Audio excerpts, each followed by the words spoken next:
perlu nggak Bapak kuliah di sini? Masih perlu nggak kita bahas tentang Sirekap? Ya, masih perlu nggak saksi menjawab pertanyaan dari Pak Repli dan Bambang yang selalu ngeyel tentang Sirekap ini? Pak Hotman, tadi saya sudah tegaskan, ini didalilkan kami mahkamah berkepentingan mendapatkan penjelasan soal ini. Enggak, Jadi, tapi saya bertanya, jangan dianggap kehadiran orang itu tidak penting. Kami menganggap penting. Oke, kalau jadi begitu, jangan persoalkan kehadirannya lagi.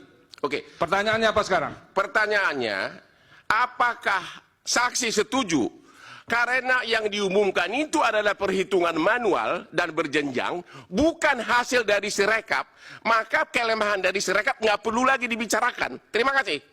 Oke, berikut terkait. Saya lanjutkan. Ya udah. Jadi kita jangan mengabaikan ya, menganggap ini tidak ada pentingnya. Itu keliru juga. Kalau nggak usah datang saja ke sini. Sama yang Silakan. majelis, Baik, Yang Mulia. majelis Cukup, satu lagi. cukup. Maksud saya Cukup Pak Bambang. pernyataan ngeyel itu juga nggak pantas diucapkan. Sudah saya sampaikan tadi. Assalamualaikum warahmatullahi wabarakatuh. Salam Om Swastiastu, Namo Buddhaya, salam kebajikan dan salam sejahtera untuk kita semua. Saudaraku sebangsa dan setanah air, ada hal yang menarik dalam sidang sengketa Pilpres 2024, yakni Bapak Hotman Paris. Ya, pengecara kondang ini seringkali ditegur oleh Mahkamah Konstitusi dalam sidang sengketa Pilpres 2024 di Mahkamah Konstitusi.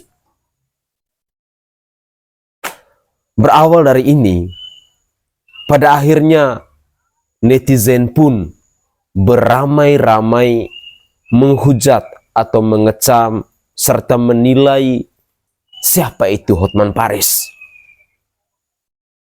Terus terang, saya sendiri merasa kaget ketika melihat atau menyaksikan kecaman-kecaman dari netizen kepada Bapak Hotman Paris ini begitu luar biasa. Apakah ini bukti bahwa seorang Hotman Paris adalah lawyer yang profesional? Ataukah malah sebaliknya?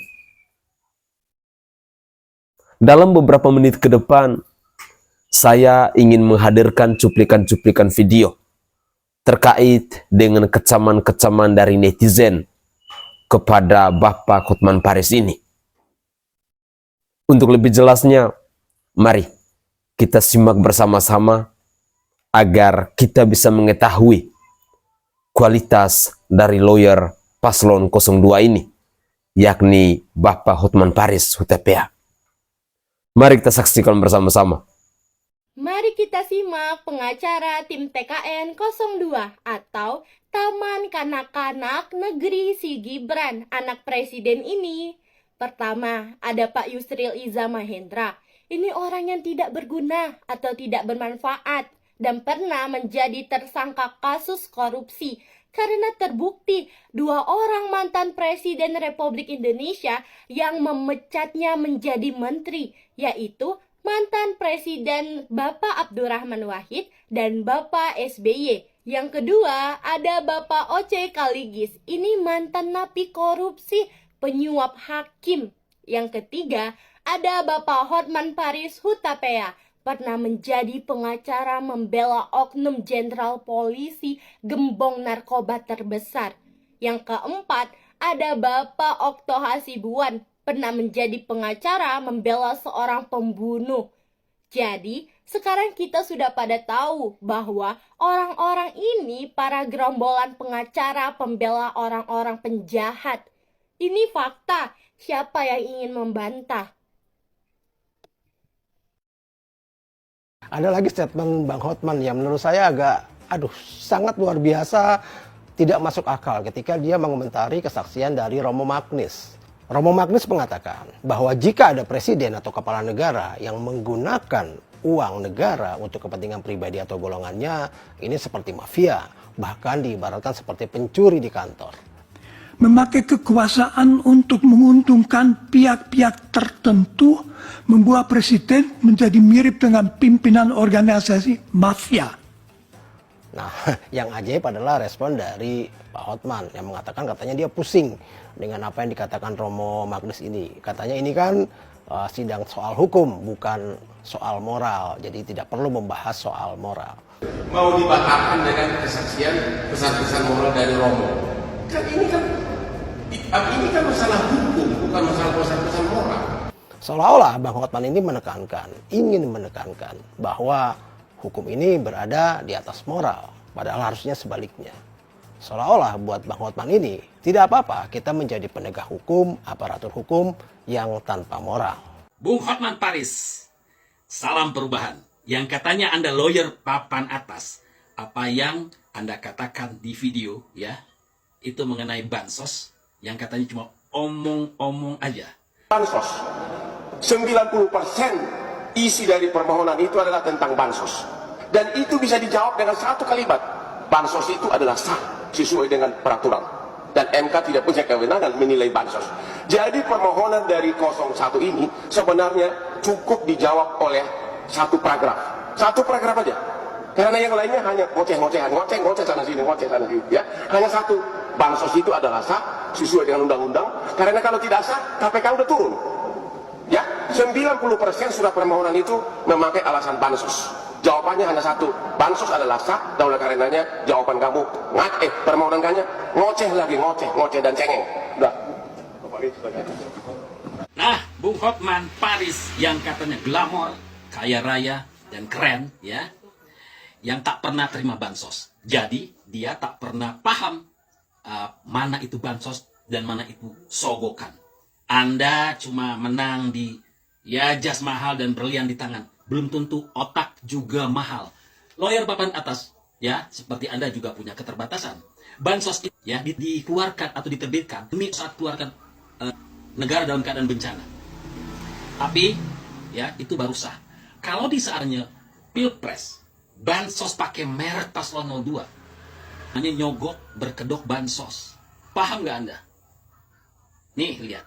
Minyak goreng dengan geger. Netizen unggah video tumpukan minyak goreng bansos di gudang malah dikasih stempel paslon 02. Apa yang maksudnya? Terlihat dalam video banyak tumpukan minyak goreng dengan stempel paslon nomor 2. Mau kami pertegas lagi ya, Bung. Itu nyogok atas nama bansos. Jadi kalau bansos tak perlu ada merek paslon 2. Ya, nah Bung, ini saya kasih pemahaman agar Anda paham dan tidak cengeng nantinya. Cekben dengan jawabannya, jangan cuma omon-omon. Anda tidak bisa memaksa seperti itu. Hotman Paris, di perdebatan lain, di sidang lain, Anda boleh ketuk dada, Anda boleh menunjukkan taring Anda. Tapi ini perdebatan MK yang Anda belum pernah menangani ini. Oke. Yang biasa Anda tangani kasus perceraian dan perselingkuhan para artis.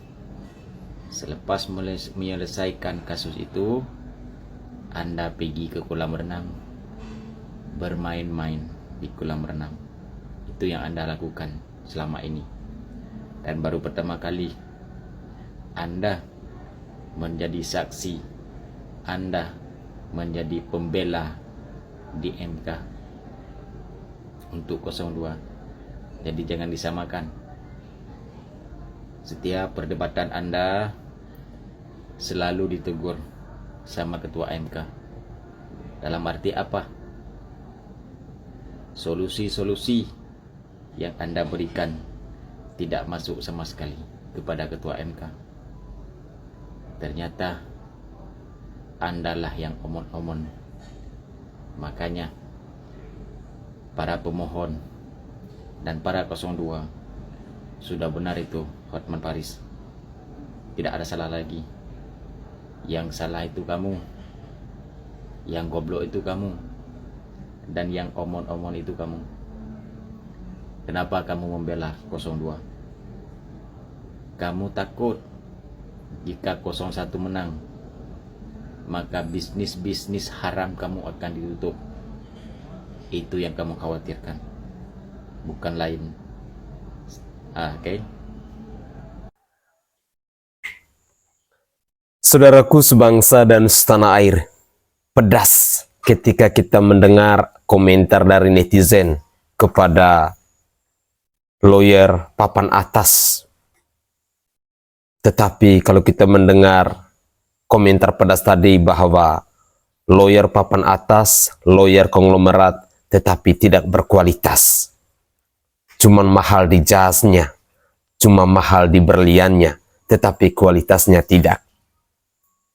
Ya, ketika kita menyimak dalam beberapa cuplikan video tadi, banyak sekali kita melihat teguran-teguran keras yang disampaikan oleh Ketua MK kepada Bapak Hotman Paris.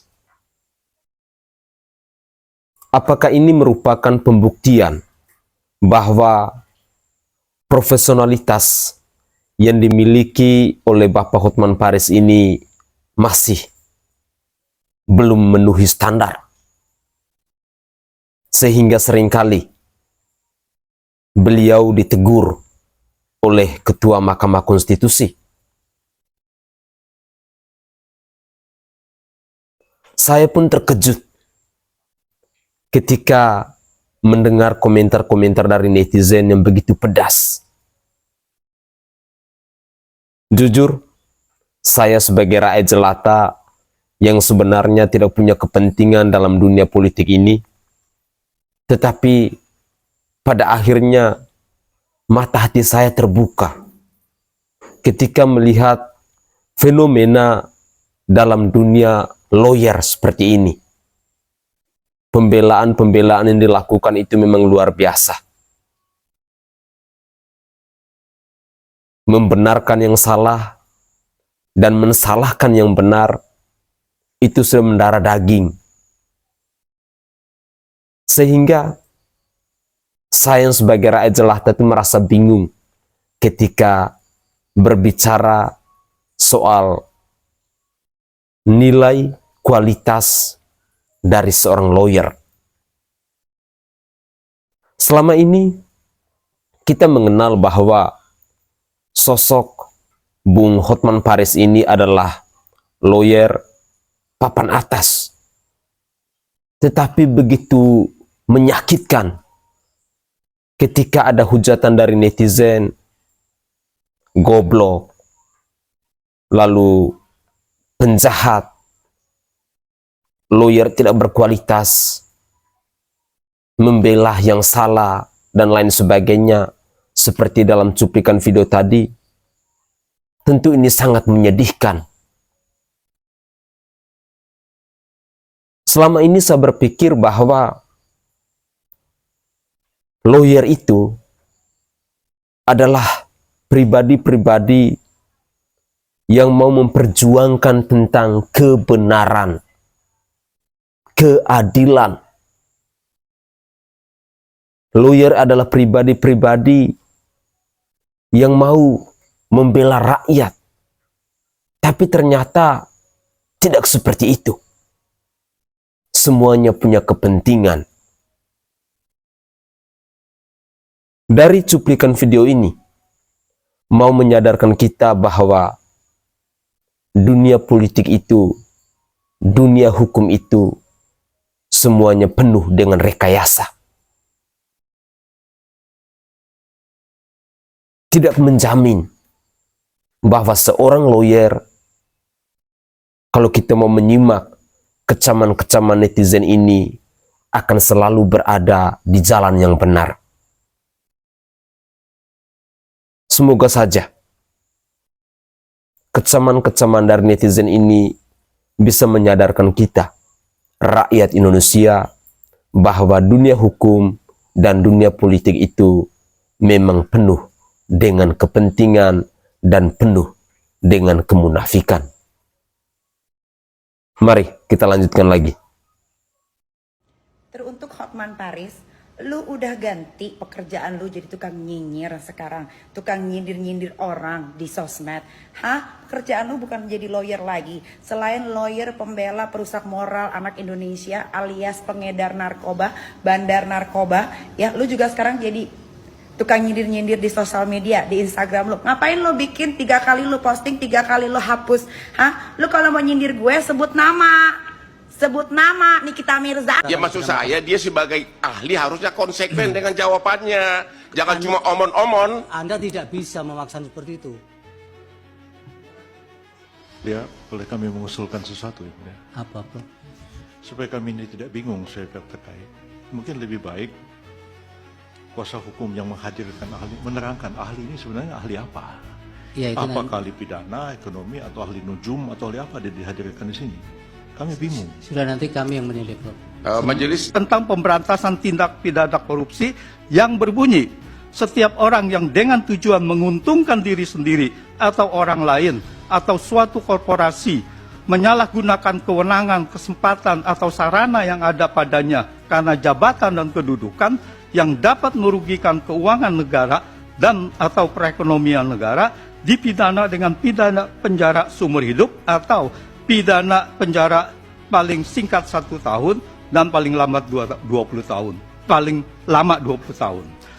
Keputusan Presiden Joko Widodo memperpanjang bantuan sosial sampai Juni 2024 secara sepihak, mengubah APBN 2024 tanpa persetujuan DPR, tidak ditetapkan dengan undang-undang, dan perintah pemblokiran anggaran kementerian lembaga yang sudah disetujui DPR dalam Undang-Undang APBN tahun anggaran 2024 merupakan bentuk nyata penyalahgunaan wewenang jabatan presiden dengan tujuan menguntungkan Gibran. Penyimpangan APBN 2024 tersebut mengakibatkan kerugian negara senilai 50,15 triliun sesuai nilai anggaran kementerian lembaga yang diblokir untuk anggaran bantuan sosial tersebut. Terakhir, penyimpangan kebijakan APBN 2024 untuk kepentingan politik yang menguntungkan anak presiden, Gibran, melanggar pasal 1 angka 5 dan pasal 5 angka 4 Undang-Undang nomor 28 tahun 1999 tentang penyelenggaraan negara yang bersih dan bebas dari KKN. Pasal 1 angka 5 berbunyi, nepotisme adalah setiap perbuatan penyelenggara negara secara melawan hukum yang menguntungkan kepentingan keluarganya atau kroninya di atas kepentingan masyarakat bangsa. Perpanjangan pemberian bantuan sosial sampai Juni 2024 tanpa persetujuan DPR, tanpa ditetapkan dengan undang-undang, secara nyata merupakan perbuatan melawan hukum. Pemblokiran anggaran di sejumlah kementerian lembaga yang telah ditetapkan dalam Undang-Undang APBN 2024 untuk dialihkan sebagai tambahan anggaran bantuan sosial secara nyata merupakan perbuatan melawan hukum dalam bentuk penyimpangan kebijakan APBN 2024. Pelaksanaan pemberian bantuan sosial sejak Desember 2023 sampai Februari 2024 secara melawan hukum, khususnya dilakukan oleh Presiden Joko Widodo, Menteri Perdagangan Zulkifli Hasan, dan Menko Perekonomian Erlangga Hartarto, terbukti menguntungkan Gibran. Hal ini tercermin dari pernyataan Zulkifli Hasan, Erlangga Hartarto yang secara terang-terangan mengajak masyarakat memilih paslon Prabowo Gibran. Demikian pendapat dari kesaksian saya. Hukum ada yang mulia. Ini masalah serius kalau apa yang disampaikan ahli ini memang benar ya, melanggar sejumlah undang-undang dan melanggar konstitusi dalam hal persetujuan DPR. Tetapi kalau kita kaitkan dengan bansos, biasanya kan ada alasan-alasan yang katakanlah ada kegentingan mungkin, ada krisis, ada hal-hal yang bisa dijadikan alasan pembenar. Nah, pertanyaan saya adalah apakah ahli melihat alasan pembenar untuk menyimpangi prosedur, bahkan melanggar konstitusi dan undang-undang tadi, ya? Kalau misalnya tidak ada alasan pembenar, ya mohon ditegaskan kembali lagi, apa sih tujuan digelontorkannya bansos ini sekali lagi? Terima kasih Yang Mulia. Terkait. Makasih Yang Mulia. Saya akan bertanya, setelah itu Saudara Hotman Paris akan bertanya. Dari paparan yang dikemukakan oleh saudara ahli ini sampai pada kesimpulan, ya, ada nepotisme, ada korupsi, ada perbuatan melawan hukum, dan sebagainya. Apakah itu pendapat ahli seperti itu didasarkan atas fakta-fakta yang terjadi dalam kenyataan?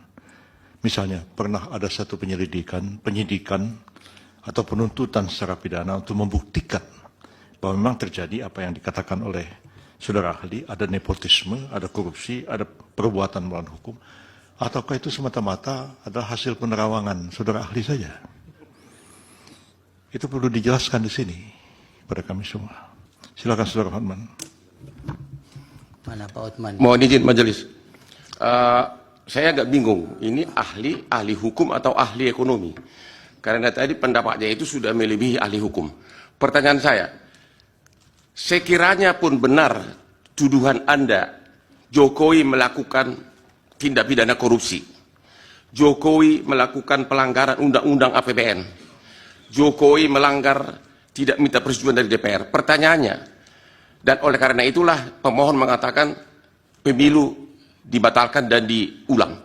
Pertanyaannya, apakah MK, Mahkamah Konstitusi, berwenang dalam putusannya menyatakan oleh karena Jokowi melanggar undang-undang korupsi, melanggar undang-undang APBN, melanggar undang-undang Bansos, maka pemilu harus dibatalkan dan diulang. Sementara tidak satupun pihak tersebut sebagai pihak dalam perkara ini, baik Jokowi, DPR maupun para menteri. Boleh nggak MK mengatakan itu adalah penyebab harus dibatalkan pemilu? Terima kasih. Baik. Bawaslu tidak ya dari hakim? Cukup. Silakan ahli dijawab singkat. Terima kasih. Alasan apa bahwa bansos itu diberikan? Kalau bansos itu, legalitas dari bansos adalah setelah disepakati dengan DPR. Apakah ada alasan atau tidak setelah disepakati dengan DPR, setelah disetujui dan diundangkan bahwa bansos itu wajib dijalankan oleh pemerintah. Tetapi masalah di sini adalah tidak ada alasan untuk memberikan bansos yang tidak disetujui oleh DPR dan tidak ditetapkan dengan undang-undang. Demikian. Yang lain? Pemblokiran dilaksanakan dengan apa? Mekanisme dari pemblokiran seperti diakui oleh Kementerian Keuangan bahwa uangnya masih ada di sana. Artinya tidak dipindah dari satu unit organisasi kepada unit organisasi. Cuman nampaknya mata anggarannya yang berubah. Begitu diperlukan dana untuk bansos, maka diambil dari kumpulan uang yang sudah diblokir 50,15 triliun untuk dialihkan menjadi tambahan anggaran bansos. Seperti saya uraikan bahwa itu adalah untuk pemenangan paslon.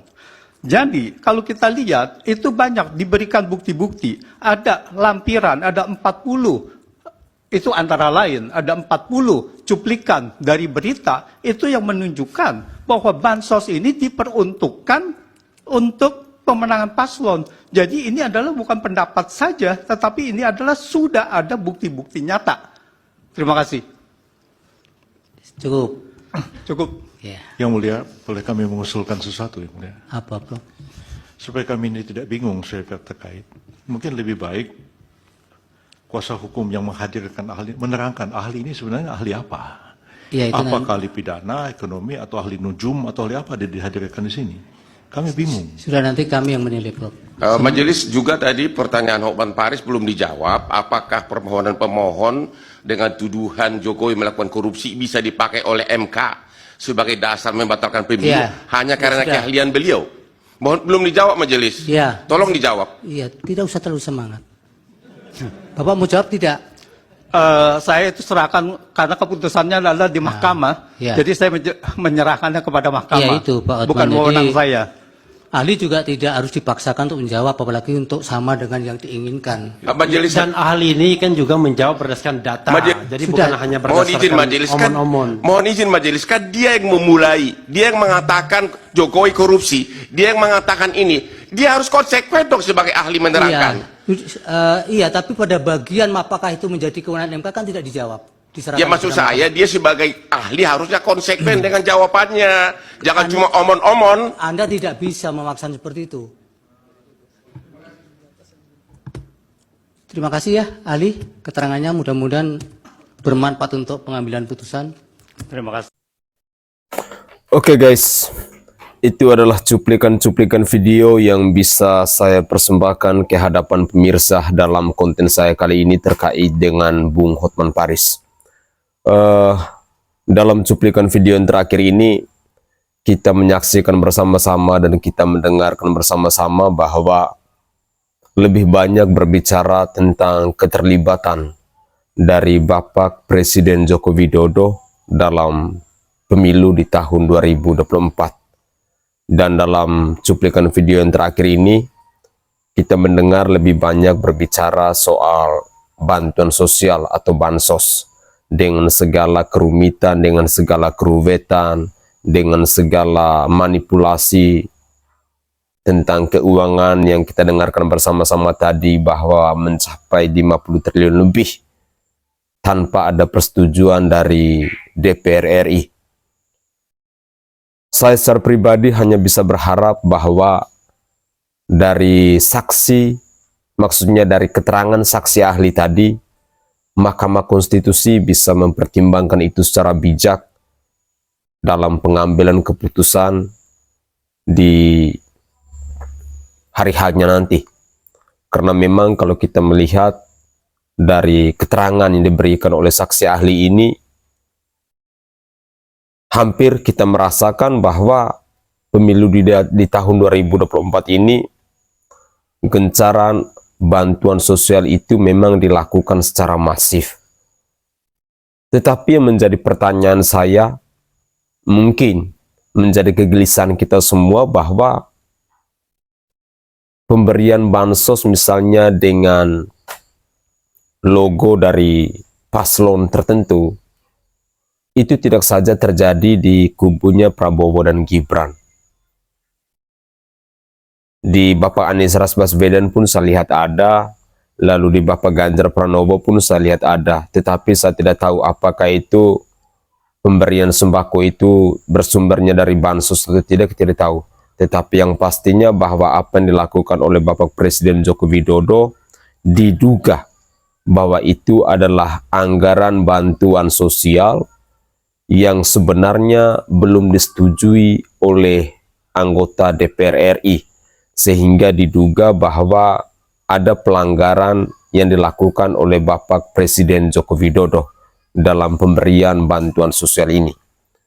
Dengan demikian, semoga saja cuplikan video ini bisa memberikan informasi baru kepada kita semua terkait dengan keterangan saksi ahli dan juga terkait dengan bantuan sosial yang memang sampai hari ini pun masih ramai diperbincangkan di media sosial.